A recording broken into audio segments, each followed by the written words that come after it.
The meeting room was too hot, or maybe it was just me sweating under the collar of my button-down. Either way, the air felt thick, like I was suffocating.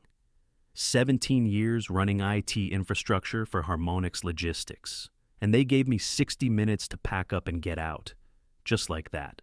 Octavia Winters, the new COO, slid the termination letter across the glass table without even looking up, her fingernails clicking lightly against the glass. Garrison, the golden boy they'd put in charge of everything once I was out, stood smug in the corner, arms crossed, like he'd finally won. I looked at the paper, blinked, felt my pulse throb in my ears. I didn't care. Not right then.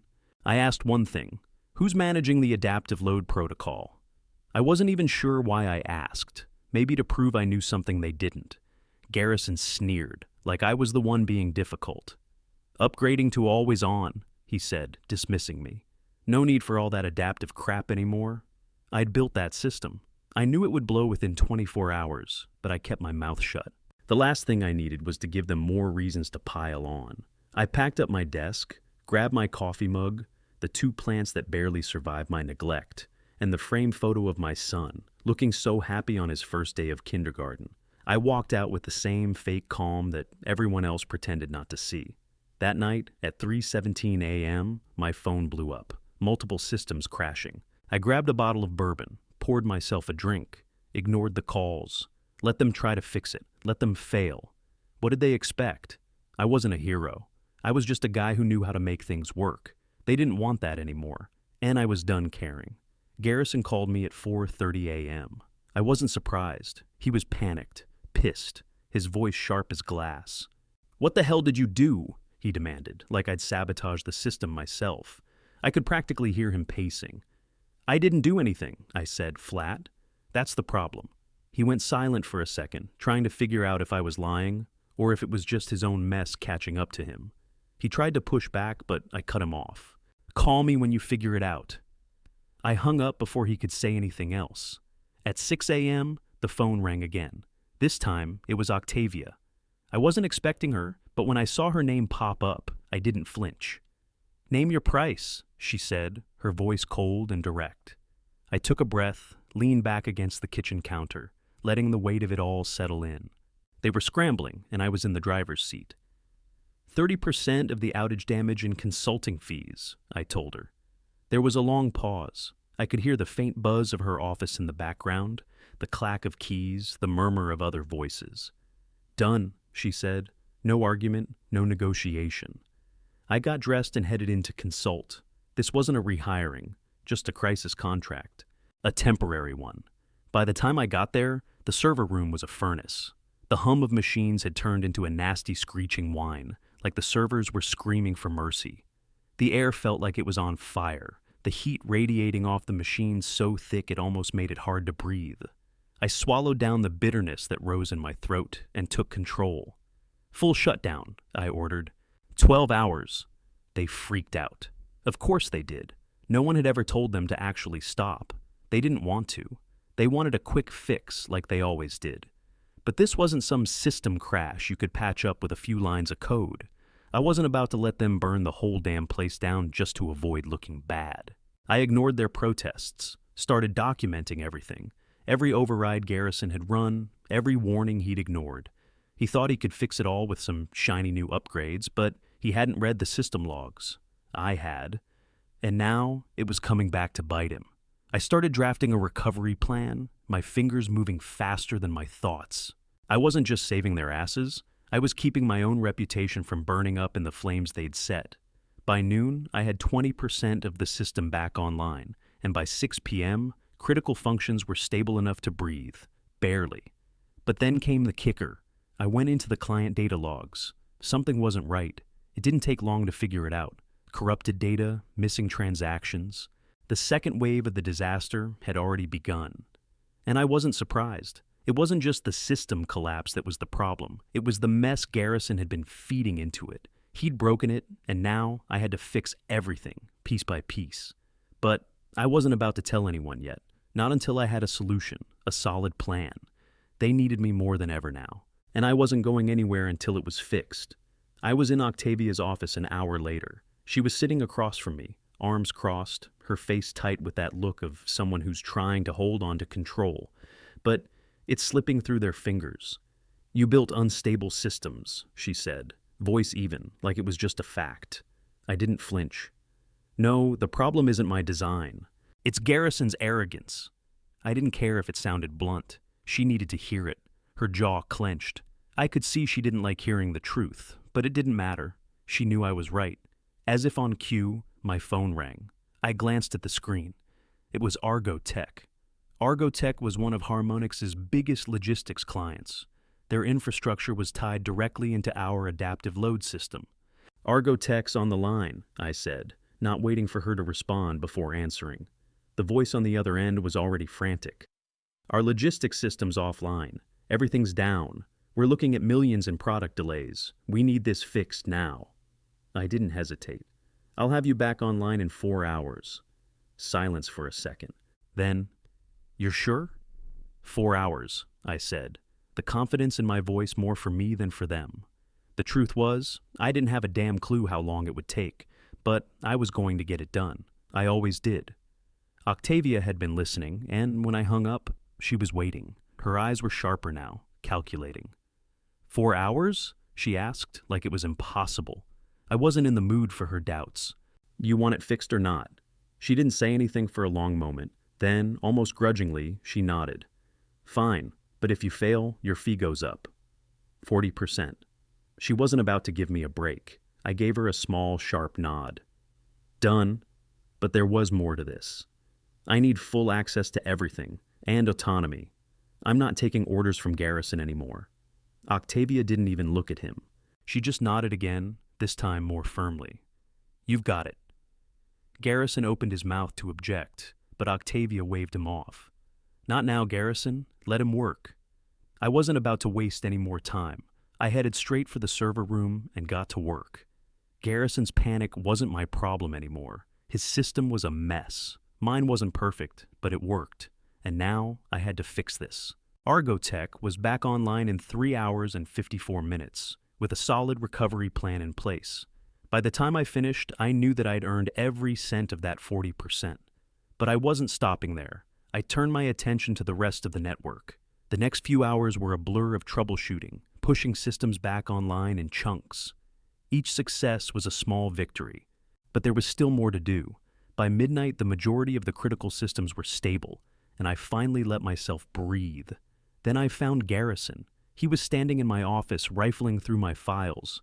His eyes snapped to mine, like I'd caught him with his hand in the cookie jar. "You rigged it," he said, accusing me with that same smug look he wore in the meeting room earlier. "You did this. You wanted to make me look bad." I didn't say a word.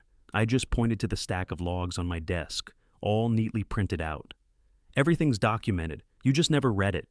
His face reddened. He knew what that meant. His ignorance was the real problem here.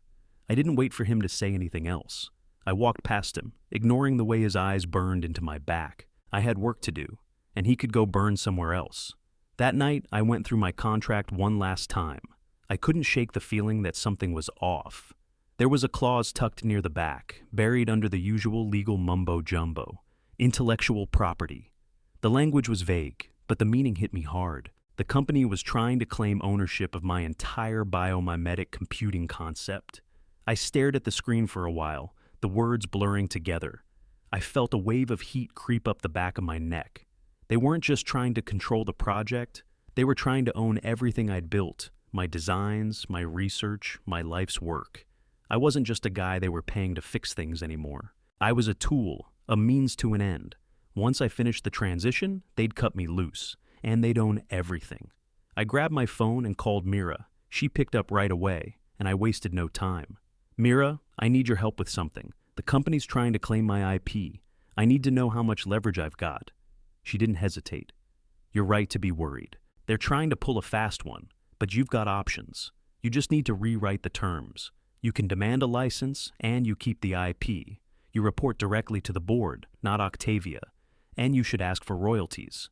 They won't push back too hard, not with what you've done for them." I took a breath, feeling the weight of it. Mira was good. She knew her stuff. I wasn't going to let them walk away with my brainchild, not after everything I'd put in. I hung up, sat back, and let the plan settle in my head. The terms had to be right. IP stays mine. They get a non-exclusive license, full autonomy, and a good royalty cut. If they wanted me to fix this, they were going to pay for it, and they were going to do it on my terms.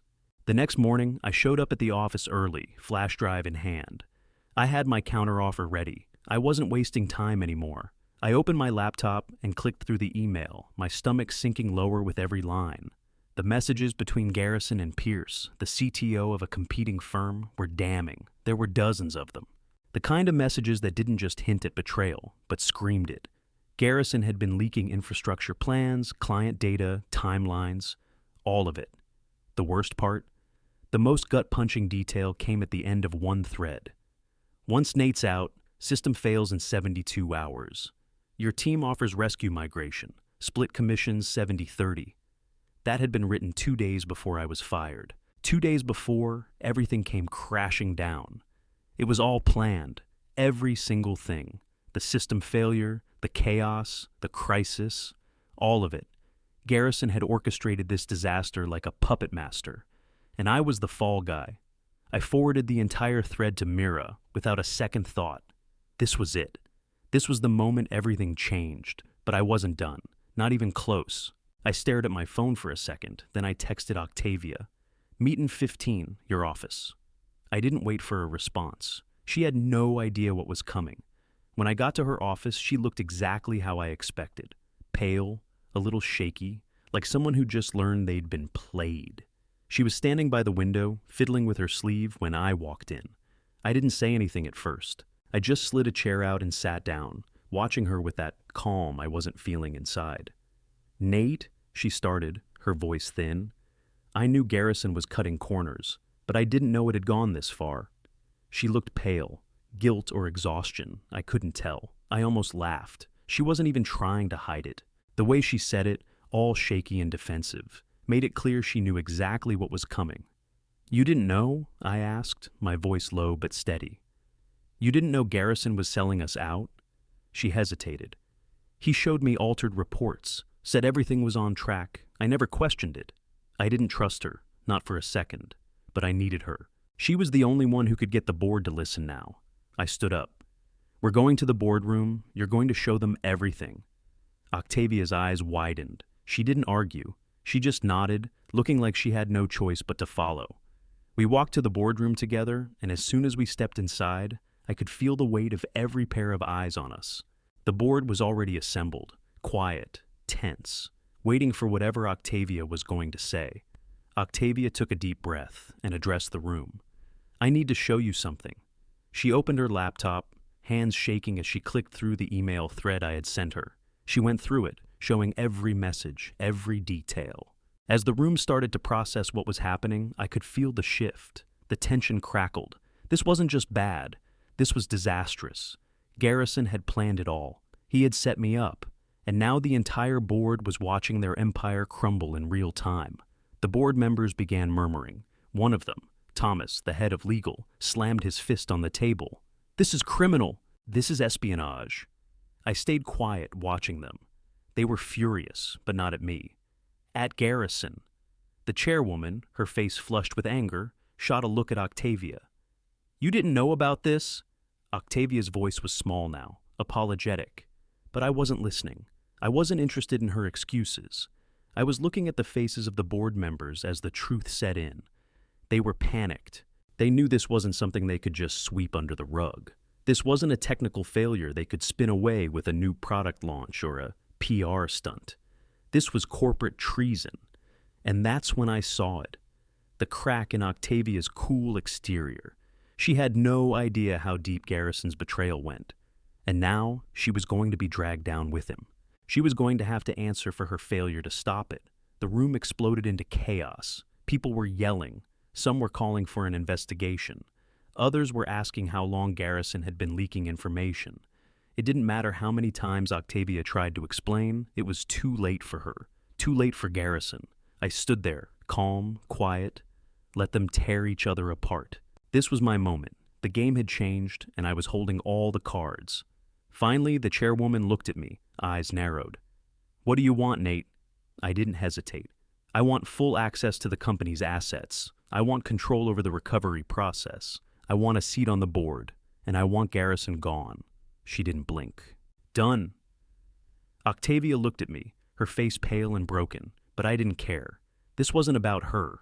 It never had been. This was about me, about taking control back. And in the end, I knew I was going to come out on top. As the meeting broke up, I watched Garrison's smug face disappear down the hallway. I could almost hear his heart beating faster with every step. His empire was crumbling, and I was the one standing on top of the rubble. And there was no way I was going anywhere. The board was a mess. The room was full of panicked whispers, some of the members already scrambling to figure out what the hell they were going to do. Lawsuits, PR nightmares, losing clients, everyone was on edge. I wasn't here for their panic. I was here to get what I deserved. "Gentlemen, ladies," I said, cutting through the noise. "You know what my system did last year?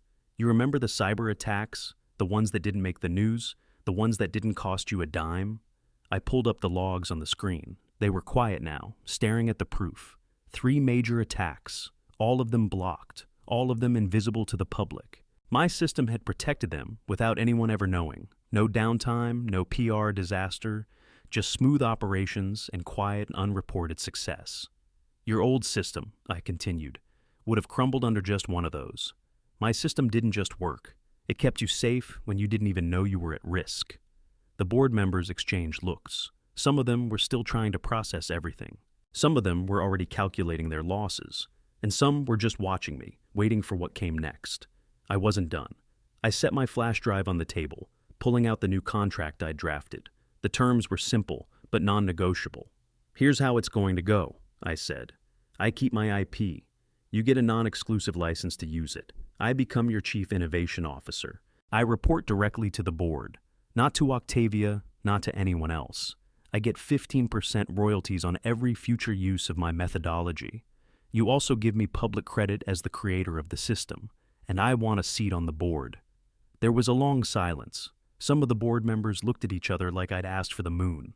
I didn't care. I wasn't negotiating down. This wasn't a favor. It was a transaction. "Wait," one of them, Jonathan, the head of finance, said. "A seat on the board? You're asking for a lot." I didn't back down. "You've got 2 options here. You either sign this deal or I walk. And when I walk, you lose everything. You're back to square one, and you're stuck with Garrison's mess. No recovery, no reputation. No nothing." The room went dead quiet again. I could practically feel the gears in their heads turning, the weight of the decision settling in. They knew I was right. Without me, their precious systems would fail. Again. "What's the alternative?" Thomas, the legal head, asked, trying to find an out. "You think we'll just hand over control to you like that?" I leaned forward. "I think you'll either hand over control to me or watch the whole company implode. You're lucky I'm offering this deal. I don't need this job. I'm not desperate. You are." There was more silence, a few low murmurs, some angry muttering. I could hear the shuffle of papers, the buzz of their phones going off with updates about the crisis Garrison had caused. Time was running out for them to fix this. For 3 hours, the room was a storm of yelling, consulting with lawyers, pacing, and a whole lot of back and forth. I stayed quiet for the most part, letting them squirm. I wasn't backing down. Not now. Finally, the chairwoman, the one who'd been the most resistant, sighed, put her pen down, and looked me in the eye. "Fine, we'll do it your way." She turned to the rest of the board. "We have no choice. We sign." I stood up, feeling that surge of adrenaline that came with winning. The board members all signed the agreement, their faces tense, like they'd just lost a battle but had no other option. I took the signed contract, folded it carefully, and slipped it into my bag. "Good," I said, looking around the room. "Now let's get to work. You've got a company to save." As I turned to leave, I could feel the weight of the deal settling into place. It wasn't just a victory, it was a power play. I had control now, full control. And the best part? Garrison wasn't going to be around to mess it up anymore. As I walked out of that boardroom, I didn't feel the rush of triumph I expected. No, it was something else. It was calm, the calm that comes when you know you've just changed the rules of the game, and there was no turning back. A week after the board meeting, Garrison was indicted for corporate espionage. Turns out, this wasn't the first time he'd pulled a stunt like this. A few years back, he tried the same thing at a different firm. Only that time, he didn't get caught. This time, though, he was sloppy, and it cost him everything. The news broke like wildfire. I didn't need to hear the details. I knew the outcome. He was done, and it was exactly what he deserved. Octavia wasn't far behind. She got demoted, a sharp fall from grace. To her credit, she took it quietly. I didn't expect a big scene from her. After all, she had her hands tied. Garrison had been her golden boy, and she'd backed him all the way. Once the truth came out, there was nothing left for her to do but fade into the background. I didn't waste time celebrating. I had bigger things to focus on. I built a new team. I didn't have to look far. I knew who the sharp, loyal ones were. The ones who hadn't been afraid to question the system, to call out the mess Garrison had left behind. They were ready to follow my lead, and that's exactly what I needed. We hit the ground running, refining the system and making sure it was bulletproof. Every line of code, every protocol, every layer was made stronger than before. There was no room for failure this time. And then the big win came. We landed 3 Fortune 100 clients in the span of a few months. Each one was a testament to how far we'd come. The press took notice. Articles started popping up, calling my method the future of infrastructure. They called it everything from revolutionary to visionary. I didn't care about the headlines. I cared about results. But it felt good to see the recognition. 6 months later, the company's stock had tripled. Triple. It was like watching a dream unfold in real time. The same people who doubted me, who'd written me off as the guy who just fixed broken systems, suddenly acted like they'd always believed in me. The board? They were all smiles, praising the work I'd done. They paid the license, of course. I held the patent now. Every bit of that intellectual property was mine. And the best part, they didn't have a choice. They were paying for it. Every penny. I stood on stage at the National Tech Expo, the bright lights making my eyes squint, but I didn't blink. I was there, accepting the Impact Award, and I wasn't going to let anyone see how much I'd been fighting to keep it together. This isn't about machines working harder, I said, my voice steady, the words clear. It's about designing systems that work smarter, like we do, with downtime, with recovery. The crowd clapped like they meant it. Applause echoed through the hall, but I wasn't fooled. Some of them were clapping because it was expected, some because they had to. I scanned the room, letting my gaze drift over the faces. In the back, I spotted Octavia. She was standing there, arms crossed, eyes fixed on me. She looked small from across the room, like a shadow, fading into the background of my success. I wasn't angry. I wasn't anything. Just indifferent. Further down the row, I saw 2 of the board members whispering to each other, no doubt taking credit for what I'd done. It was pathetic. But they weren't the ones who mattered anymore. My name was on the patent. The royalties were in my account. The title was on the door. They could pretend all they wanted, but they weren't the ones who built it. I wrapped up my speech and stepped off the stage, feeling the weight of the wind settle into my bones. People came up to shake my hand, congratulate me. Some I recognized, some I didn't. They all had that same smile, that polite, shallow smile, and I returned it because it was easier than doing anything else. Then my phone buzzed in my pocket. I pulled it out, glanced at the screen, and saw an alert. Our biggest competitor's servers were in free fall. Their always-on upgrade, the one Garrison had helped implement, was collapsing. I didn't even have to think about it. I put my phone away without a second glance. I smiled to myself. Sometimes the best revenge is just doing the job right and letting the rest fall apart on its own.